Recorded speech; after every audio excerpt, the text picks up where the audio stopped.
देखिए residential status का section बताएंगे क्या है, 5 to 9।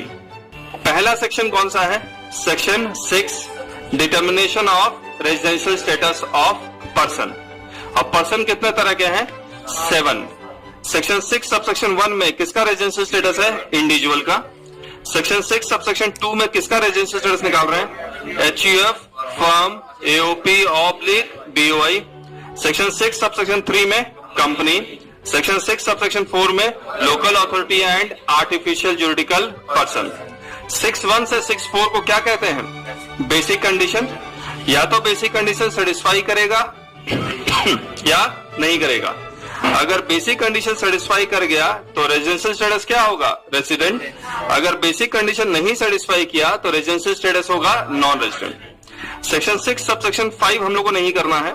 सेक्शन 6 सबसेक्शन 6 में किसका लिखा हुआ residential status, individual oblique HUF का, और इसको कहते क्या है, additional condition.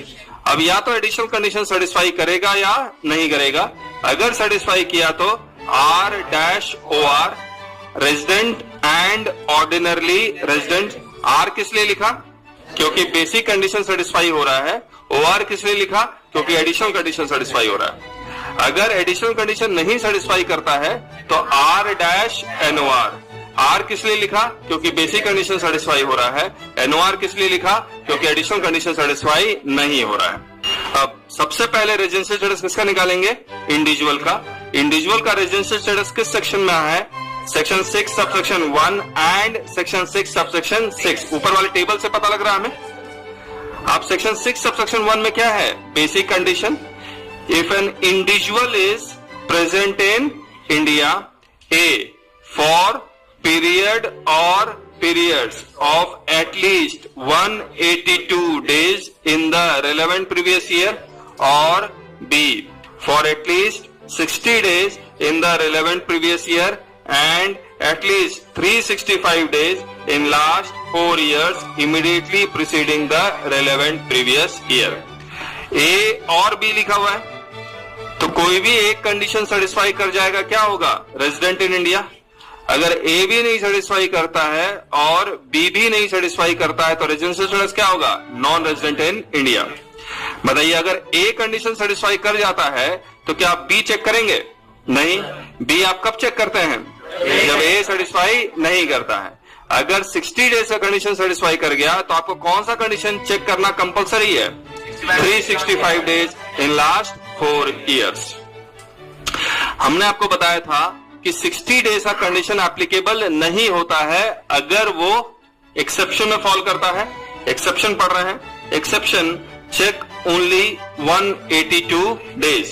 A, if an Indian citizen leaves India for the purpose of employment or leaves India as a crew member of an Indian ship. If an Indian citizen leaves India as a crew member of a foreign ship, क्या वो exception में fall करेगा, yes, क्यों, because he is leaving India for the purpose of employment। B, if an Indian citizen or a person of Indian origin comes to India on a visit from outside India। person of Indian origin का मतलब क्या है, as per explanation to section 115C subsection E, a person is said to be of Indian origin if he himself or his parents or its grandparents are born in undivided India। Date of birth कौन सा check करते हैं, कब का, before 15 August 1947। Place of birth India, Pakistan और Bangladesh. Section 6 subsection 6 में क्या लिखा हुआ है, additional condition. A, resident in India for at least 2 years in last 10 years immediately preceding the relevant previous year। 10 साल में कितनी बार बेसिक कंडीशन सेटिस्फाई करना चाहिए, 2 बार। अगर 2 बार बेसिक कंडीशन सेटिस्फाई कर जाता है तो उसका रेजिडेंशियल स्टेटस क्या होगा, रेजिडेंट। कितनी बार बेसिक कंडीशन आप टोटल चेक कर रहे हैं, 11 बार। पहली रिलेवेंट प्रीवियस ईयर में अगर बेसिक कंडीशन सेटिस्फाई कर जाता है तो रेजिडेंट और नॉन रेजिडेंट के बारे में पता लगेगा। पिछले 10 साल में अगर वो बेसिक कंडीशन सेटिस्फाई करता है और 2 बार सेटिस्फाई करता है तो क्या पता लगेगा, OR है या NOR है। सिर्फ 2 बार रेजिडेंट ही नहीं होना चाहिए, एंड लिखा हुआ है, and present in India for at least 730 days in last 7 years immediately preceding the relevant previous year. If satisfies both the additional condition, then residential status is R-OR, otherwise R-NOR. बताइए, अगर additional condition ए satisfy कर जाता है तो B check करना पड़ेगा, compulsory है क्योंकि एंड है. अदर पर्सन, सेक्शन 6 सबसेक्शन 2 में किसका रेजिडेंशियल स्टेटस निकाल रहे हैं? HUF, firm, AOP, BOI. और सेक्शन 6 सबसेक्शन 4 में लोकल अथॉरिटी और आर्टिफिशियल जुरिडिकल पर्सन. हमने आपको बताया था section 6 subsection 2 is equal to section 6 subsection 4. जो कंडीशन सेक्शन 6 सबसेक्शन 2 में दिया हुआ है वो सेम कंडीशन सेक्शन 6 सबसेक्शन 4 में भी दिया हुआ है. Residential status of these person depends upon the control and management of the affairs of the business. Control and management means taking policy decisions. Now, if control and management of the affairs of the business is wholly or partially in India, then residential status is resident. If control and management of the affairs of the business is wholly outside India, then residential status is non-resident. Section 6 subsection 3 किसका residential status है? Residential status of a company. इसका भी residential status किसके ऊपर depend करेगा? Control and management of the affairs of the business. Now, if the control and management of the affairs of the business is wholly in India, तो resident है.